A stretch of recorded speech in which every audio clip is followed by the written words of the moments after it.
What's going on? Welcome back to the Blue Review. Parker Bell is getting set up for our 1 million follower celebration today, so he cannot be a part of all this. There's a lot of plastic wrap around the studios. We're going to be popping bottles all day. So that is why he is not on the screen right now. Jeff Spiegel from Dodger Blue is here with us today. Thank you very much for being here, Jeff. I don't want you to talk just yet because if the pre-show meeting is anything about what this episode is going to be, it's going to be a very volatile, and I want to get directly to it. So let me just tell you that the Blue Review is presented by LAX at Los Angeles International Airport. Changes are arriving daily to reduce traffic, save guest time, and transform the travel experience. Info at flylax.com/transforminglax. So we'll start nicely because this is how we have to do it, Jeff. Yeah. How are you today? Are you feeling good? Are you feeling positive? Always. Dodgers have the most wins of any team in Major League Baseball, Greg. What's not to be positive about today? There's nothing to not be positive about. It's a very positive episode that's going to be here today. However, I think you are being the most negative out of everybody right now. Everything that I saw from you last night was extremely negative. So I just want to make sure that we're on the same page here. I took a shot at the Chicago White Sox because Fabian Ardaya tweeted out that this was the first time a Dodgers starter had gone 7 innings since a start by Gavin Stone against the Chicago White Sox. And my tweet was, when was the last time they did it against a major league team, though? That was a knock on the Chicago White Sox. It was not a knock on anybody else. The Seattle Mariners. No, because this was the time against the Mariners. And he said the last time was this. So I said, when was the last time before that against a major league team? You did not say before that. You said when was now tell me when it has happened against a major league team when they were playing a major league team that's fighting for a playoff spot. That, sir, was you being negative. I do have a Mariners stat. A shot at Gavin Stone, by the way. No, I like Gavin Stone. I was in on Gavin Stone early on the season. You know, I had some hot. Well, you're Gavin in on Stone every single Dodger that has ever existed on the Dodgers.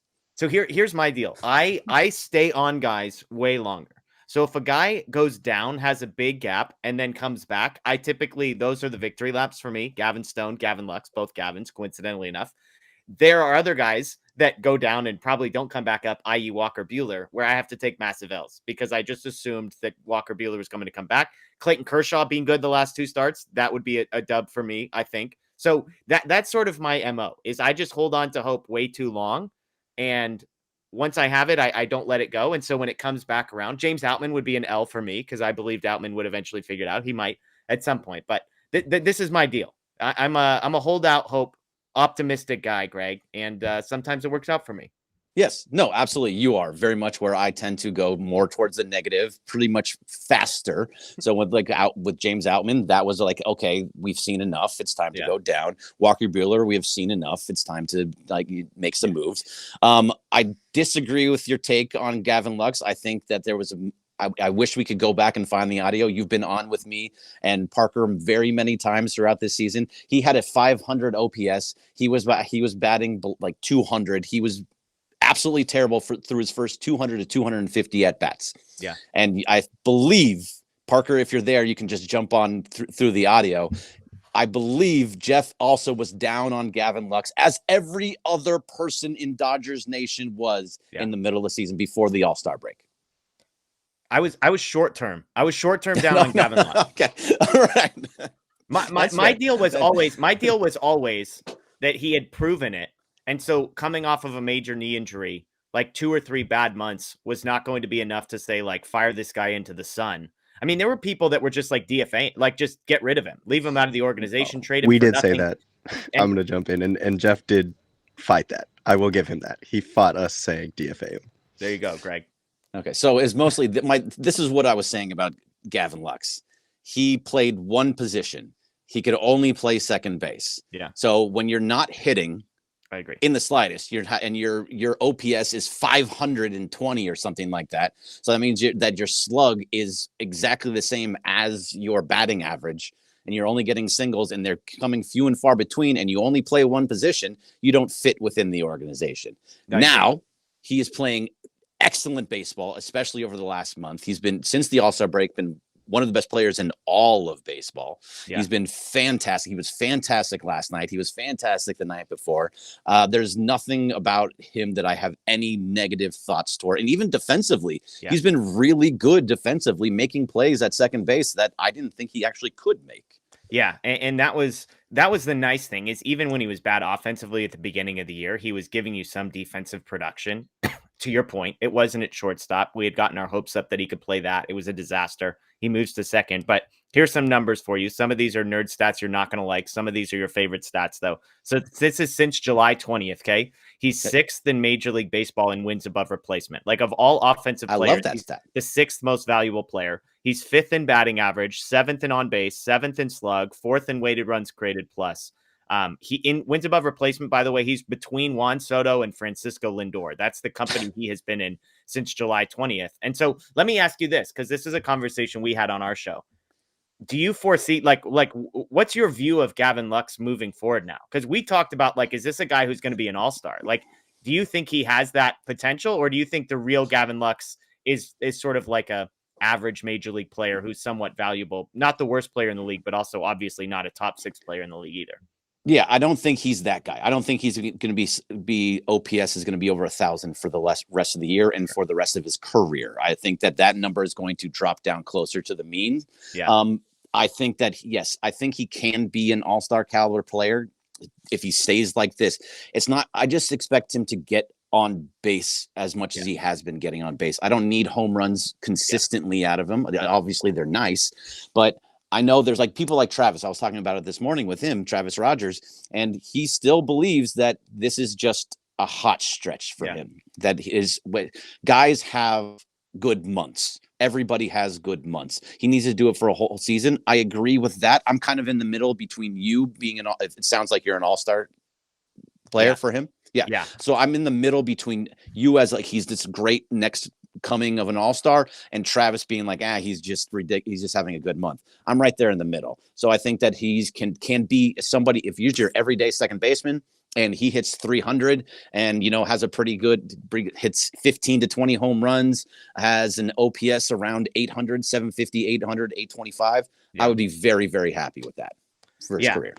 And I think, part of the reason that I'm as bullish as I am on Gavin Lux is just because of what we have seen sort of historically from him. This is a guy who came up. I was trying to find my notes, but this is a guy who came up and who had like prospect pedigree, who had unbelievable seasons in the minor leagues, who was always underaged for every level, was a top 5, 10-ish prospect for the team. And so when you stack all those things together, that was the reason why. Hey, Parker, you're loud right now. You're on the air. No, yeah, I can hear you. Thank you. But this is a guy who made his major league debut at 21 and was somewhat productive, 700 OPS. 2020 COVID season, misses spring training. 2021 comes up, was a average to below average player, I would say. 2022 though, he comes back and he was fantastic. Full season, above average player, 115 weighted runs created plus, 350 on base percentage. And then he tears up his knee. And so my thing was always, he's so young. We've seen him do it at the major league level. He has the pedigree. And that's the difference between him and Outman. Outman, we saw him do it at the major league level, but there was never any hints prior to last season that was going to be the real James Outman because of prospect stuff. And so that was why I just clung on to hope that, okay, knee injury, misses the first half of the season, still feeling the effects. Is there potential for him to get back? I would have never guessed a stretch where he's a top 6 wins above replacement guy for like a month plus. But I just thought there was a guy in there who could play solid defense, who could be like a 105 to 110 weighted runs created plus player at second base, which, by the way, is one of the worst offensive positions in all of Major League Baseball. And so stack all those things together, and I do think this is a guy who could be, a 2 to 3 time All-Star. Yeah, look, if that's what his ceiling is, that's fantastic. Yeah. Now let me ask you this, because I'm very much under the assumption that Mookie Betts does not want to play right field anymore. He is playing right field now because that's what's best for the team. Yep. Eventually, I still think he's going to want to move back into the infield. And so maybe he goes back to shortstop next year. But with Gavin Lux only being able to play second base, what do you see with that? If Mookie comes to you and he's one of your top 3 players on the team and he's a very important cog to all of this, do you let him move to the infield, or do we're stuck because we have, Gavin at second base? Yeah, there are a lot of people that disagree with my opinion. I'm pretty sure you and I have argued about this, about whether or not the Mookie Betts, does he actually dislike playing the outfield as much as it's been made out? How do we interpret his quotes when he says, I went to them and said, I believe I can do it, but I want to win. I don't know if me at shortstop's the best solution right now. Like, I interpret that as Mookie Betts is like, fine, I'll play outfield. No big deal.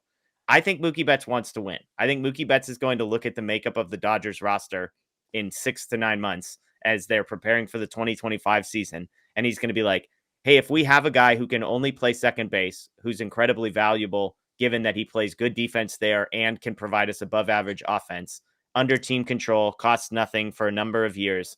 Like, I don't think Mookie Betts is the type of player who's going to walk into the front office and say, hey, I want to play second base. You need to get rid of Lux and figure something out. Now, do the Dodgers experiment with Gavin Lux in left field again? Like, for me, mentally, I just wouldn't mess with the guy. Like, just leave him at second base. Mookie is clearly capable of playing right field for another couple of years. It may not be his first choice, but there's nothing in his history that tells me he's going to look at the roster and make demands that are going to like force them to, because then it's, what do you do in right field? It's not like they're overflowing with outfielders to plug into these spots. Teoscar Hernandez is not extended.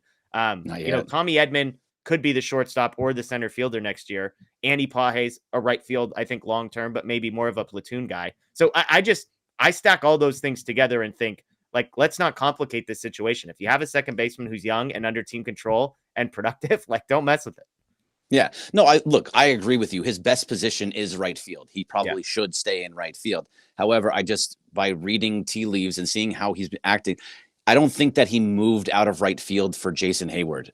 That's not how I think that worked out. I think he very much to make his career last longer. And what I think would be best for the Dodgers and how he sees it best for the Dodgers is for him to play in the infield and save his body moving forward. That's just how I'm interpreting him. So if he and I don't know if he'll say move Gavin Lux, but this seems to be a thing for him. And we'll see what it really off-season talk. It's probably too early to even have this conversation. Yeah. But off-season, if he's working at shortstop to be the best shortstop, or if he's moving, or Lux is working more at shortstop, those type of things could be interchangeable, where one of them is at second and one of them is at short. So we'll see how that goes. Another thing that's going on here, this is the thing that I've been most excited about this team so far, and I want to get your opinion on. I think this is going to be very positive, Jeff. I liked it.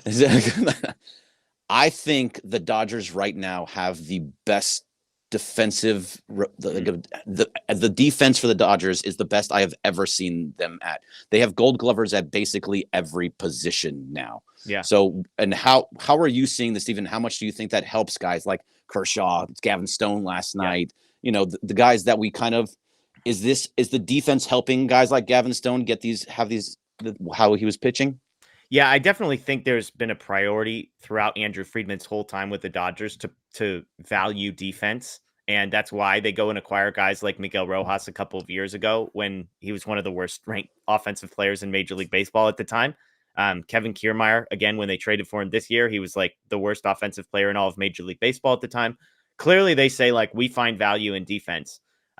I totally agree with you. I mean, you look around the diamond, Will Smith, even at catcher, is not a guy that gets talked about a ton, but he's one of the best, grades out as one of the best defensive catchers in baseball, especially when it comes to like caught stealing, pop time, arm strength, that kind of stuff. Obviously, Freddie Freeman, Gavin Lux has been above average. Miguel Rojas, one of the best defensive shortstops. Max Muncy, nobody really talks about that, but like he's actually been very good defensively this year.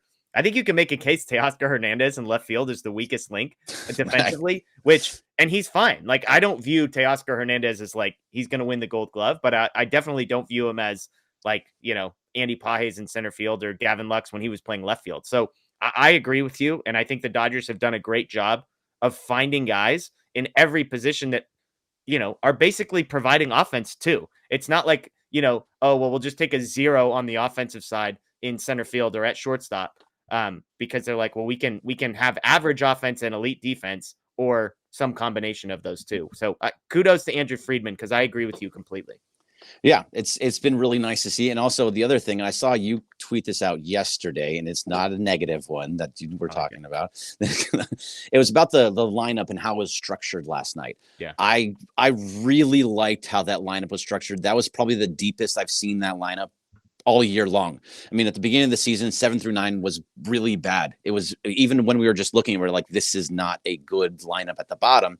But if you're looking, it was Shohei, Mookie, Freddie, Teoscar, Gavin, Will, Muncy, Rojas, Edman. Yeah. That is a scary lineup going into October. Totally. And you know, it's funny because the guy we talked about at the beginning, Gavin Lux, in many ways is kind of the key. Like if Gavin Lux can hold his own in that, you know, what did they have him hitting, like 5th last night? Yeah, 5. Like when that happens, and then Will Smith and Max Muncy are hitting behind him, like that's insane. You know what I'm saying? And like he belongs there. And I think Lux's profile, as far as his eye, fits kind of what the Dodgers want. This is a guy who doesn't chase a lot, doesn't swing and miss a ton. And so you plug him in the middle, and then you drop Edman in that 9 spot, who's kind of, you know, in 2021 or 2022, when Gavin Lux was at his peak, he was in that 9 hole. And it was the cliche, like, oh, you had a second leadoff hitter, a guy who could get on base, a guy who had speed. That's Tommy Edman. This is a guy who averages like 15 to 20 steals, or I think it's 25 steals a year over the last like 4 years. And so I'm with you. I mean, I basically think right now what the Dodgers are doing is they have 8 guys who are going to be everyday guys. And then I think it's a conversation of, like, does Rojas play shortstop, or does Kiermaier play center field, or do they try and get creative and find a way to get a guy like Andy Pages in that spot? But really, I think the other 8 are sort of penciled in offensively, and you can move around flexibly kind of where guys play on defense.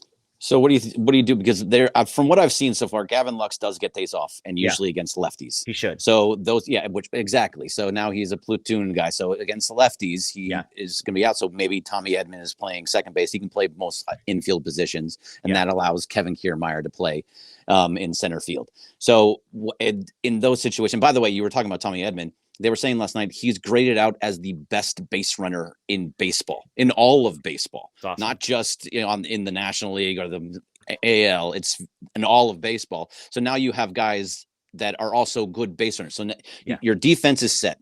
Your lineup is as deep as it has been, and then you have good base running on basically everybody. Right? I don't know if there's anybody that you can sit there and say he's not a very good base runner. Yeah. I mean, even some of the guys that don't have elite speed have, Freddie Freeman for a while was like one of the best base runners in baseball. And you don't think of him, but he steals 20 bases. Obviously, Ohtani's going to steal 40 bags. Mookie Betts, Gavin Lux, these are all guys who have some speed and athleticism. Edman, who we've mentioned. So, I mean, Andy Pages is kind of a liability on the base paths. We've seen some run mistakes from him, but he's a rookie. So give him a break. He's in AAA for right now. He will come back up September 1st when all the rosters expand. So now we have to go into the pitching staff, which also you have to feel good about the pitching staff right now, because you have basically you can't really feel great, but you can feel good about it. Yeah. You assume that Glasnow is just on the IL. He's not actually injured. He's just getting some time off. Yamamoto's looking much better.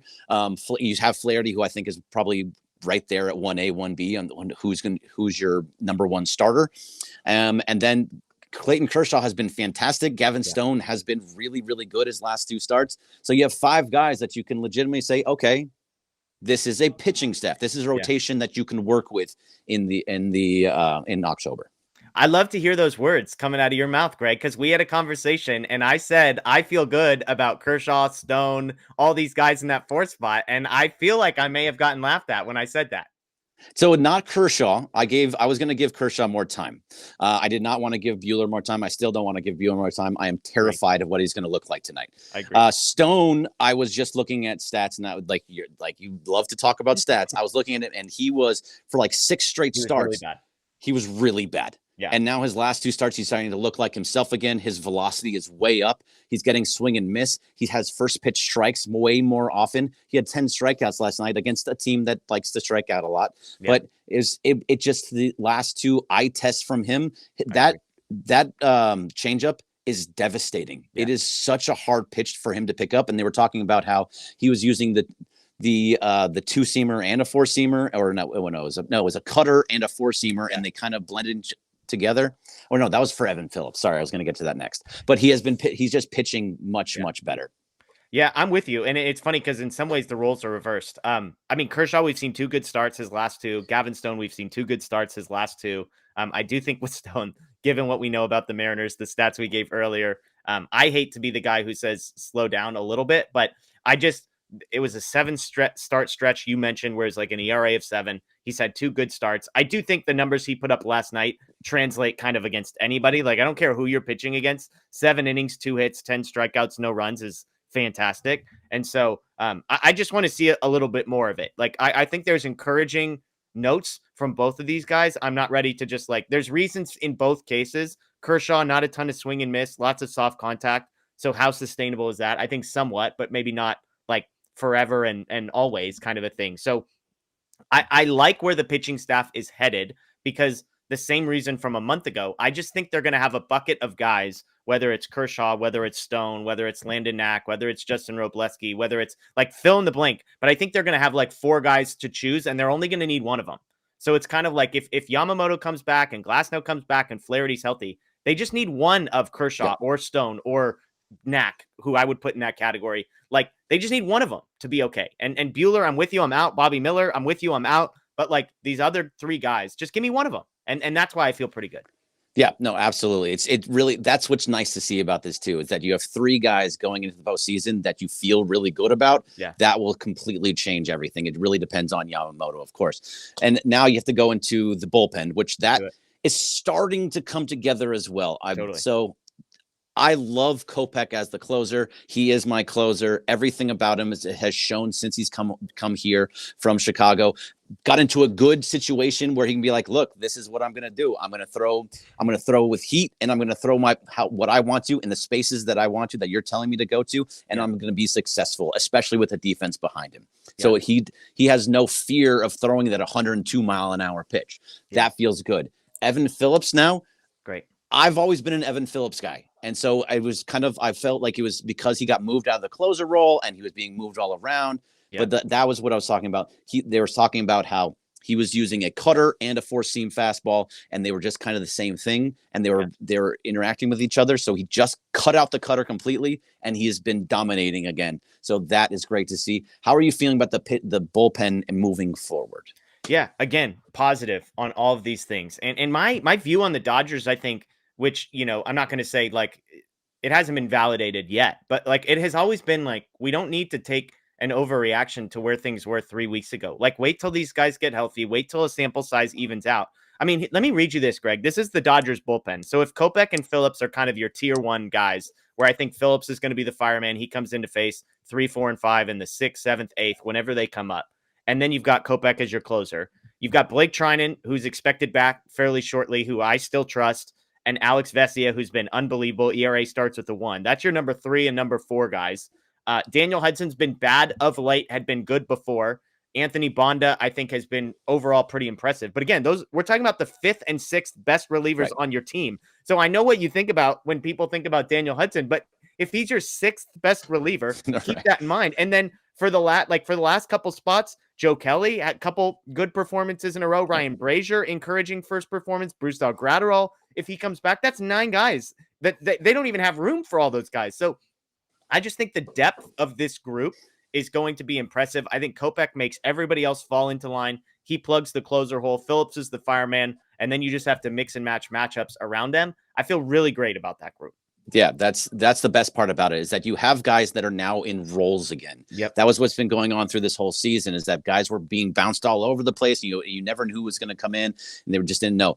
Kopech in the closer, Phillips in the fireman, that just works for this team, and they know their roles and what they're going to do. And that makes a big, big difference for me. And really, like you said, it's going to come down to the guys that you want at the end of the games. And then you're going to have guys like Landon Knack that is going to give you a couple of innings that you can come and have that little bit of long relief. That means that if Clayton Kershaw in game 4 goes 4 innings, you can get 2, 3 out of Knack. And then it just goes into some of the bigger, better arms. So however that works out, it very well could make things go much, much easier. However, unfortunately, we have to end it here. So look, positive episode for you, Jeff. I wanted to be positive for you. I'm proud of you, Greg. I want you to know I'm proud of you.